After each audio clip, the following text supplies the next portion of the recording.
কেটে নেওয়ার পরে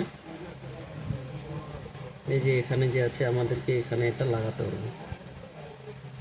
তো আমরা এখানে এইভাবে করে এইভাবে দিবেন, দেখবেন যে ঢুকে যাবে, যেটা গ্যাপ আছে কি না ওখানে এইভাবে মুড়ে দিবেন। মুড়ে দেওয়ার পরে আমার নমস্কার বন্ধুরা, আপনারা সবাই কেমন আছেন? আশা করি সবাই ভালো আছেন। আমি এই ভিডিওতে আসার কারণ হলো আমার একটাই, যে আজকে আমি আমাদের মতো যেগুলো টেকনিশিয়ান বন্ধু আছে, যারা নতুন নতুন কাজ শিখছেন বা কাজ করছেন, নতুন দোকান খুলেছেন, তারা অনেকে হয়তো ডিসপ্লে চেঞ্জ করছেন, কাস্টমার আসছে ডিসপ্লে লাগাতে, ডিসপ্লে লাগিয়ে দিচ্ছেন, কিন্তু সমস্যা হচ্ছে এটাই যে ডিসপ্লে লাগার সময় অটো টাচ কাজ করছে।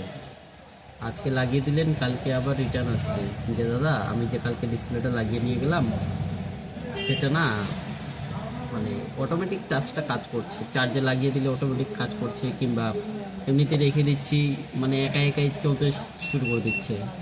তো এটারই সমস্যা নিয়ে আজকে এই ভিডিওতে আসছি। তো তো আমরা একটা Oppo A5s মোবাইল আগে থেকে খুলে রেখেছিলাম আপনাদেরকে দেখানোর জন্য ডিসপ্লেটা। তো এটাতে আমরা প্রথমে গ্লুগুলো রিমুভ করব। তো গ্লুগুলো রিমুভ করার জন্য আমাদেরকে এই মোটরগুলো দিয়ে করা যায়, এইভাবে এইভাবে করে। আমার যদিও এটা পরিষ্কার হওয়াই আছে, পরিষ্কার করে নিয়ে যেটা থেকে যাবে এইভাবে টুইজার নিয়ে নেবেন, নেওয়ার পরে এইভাবে করে ভালো করে পরিষ্কার করে নেবেন। আমাদের যতটা পরিষ্কার হবে ততটা আমাদের কাজ ভালো হবে, আমাদেরকে এটাই মাথায় রাখতে হবে।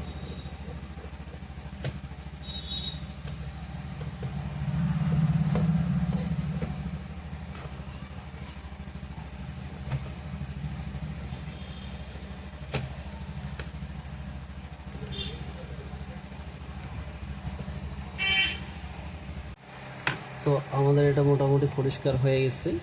তো এটা আমরা ব্রাশ দিয়ে একটু পরিষ্কার করে নেব, এইভাবে।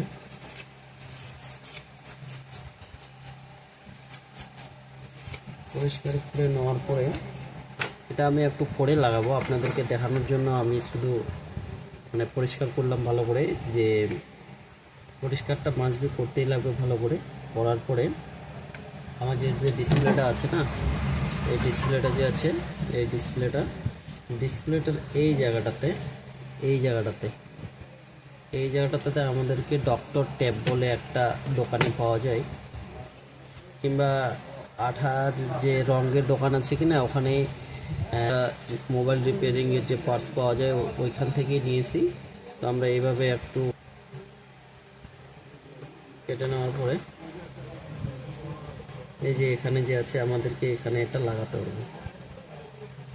তো আমরা এখানে এইভাবে করে এইভাবে দিবেন, দেখবেন যে ঢুকে যাবে, যেটা গ্যাপ আছে কিনা ওখানে এইভাবে মুড়ে দিবেন। মুড়ে দেওয়ার পরে আমার অনেক ভাই আছে এই স্টিকারগুলো তুলে না, এই স্টিকারগুলো আমাদেরকে তুলে দিতে হবে, ঠিক আছে? তারপরে এই যে এই স্টিকারটা আছে, এই স্টিকারটাও তুলে দিতে হবে, এই যে এইভাবে তুলে দিতে হবে। মানে এটার সঙ্গে আর্থিং কাজ করে, আর্থিং যদি না পায় তাহলে কাজ করবে না। তো আর্থিং না পাওয়ার কারণেই ডিসপ্লেগুলো অটো টাচ করে। তো আমরা এটা প্রথমে এটা তুলে দেবো, তবে এটা তুলে দিয়ে এইভাবে করে সেটে নিয়ে এভাবে চিপকায় দেবো। দেওয়ার পরে আমরা বোর্ডে প্রথমে আঠা মারবো, আঠা মারার পরে এগুলা কাজ করব। এবার আঠা মারার পরে আমরা এইভাবে করে নিয়ে অ্যাডজাস্ট করে নিয়ে এইভাবে মেরে দেবো। দেখেন সব দিক থেকেই একদম প্রপারলিভাবে ভিড়ে গেছে, কোনো দিক থেকে লাইট বেরোবে না। এবার আমরা এটা অন করে আপনাদেরকে দেখাচ্ছি যে ডিসপ্লেটা ঠিকঠাক আছে কিনা। আরে ভাই লেগে যা,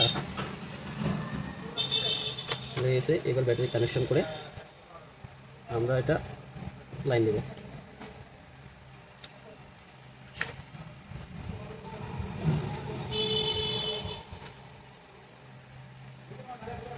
দেখেন আমাদের লেখা চলে আসছে, Oppo লেখা চলে আসছে। তো এইভাবে আমরা যারা নতুন টেকনিশিয়ান ভাই আছি তারা অবশ্যই ডিসপ্লের পাতাটার নিচে এইভাবে একটা ডক্টর টেপ লাগাবেন, এই টেপ লাগাবেন, কারণ ডক্টর টেপ না লাগালে আপনাদের ডিসপ্লে অটো টাচ করবে। আর ডিসপ্লের মধ্যে যে পাত্তাগুলো থাকে, এই পাত্তাগুলো থাকে,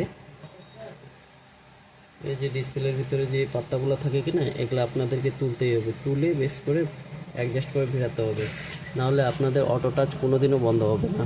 তো যেই সব নতুন টেকনিশিয়ান ভাইরা কাজ করছেন তারা অবশ্যই এইভাবে কাজ করবেন, ইনশাআল্লাহ অবশ্যই সাকসেস পাবেন, আর হবেই হবে। এই সমস্যাগুলো শুধুমাত্র এই পাত্তাটা থেকেই আসে, কারণ এখানে যখন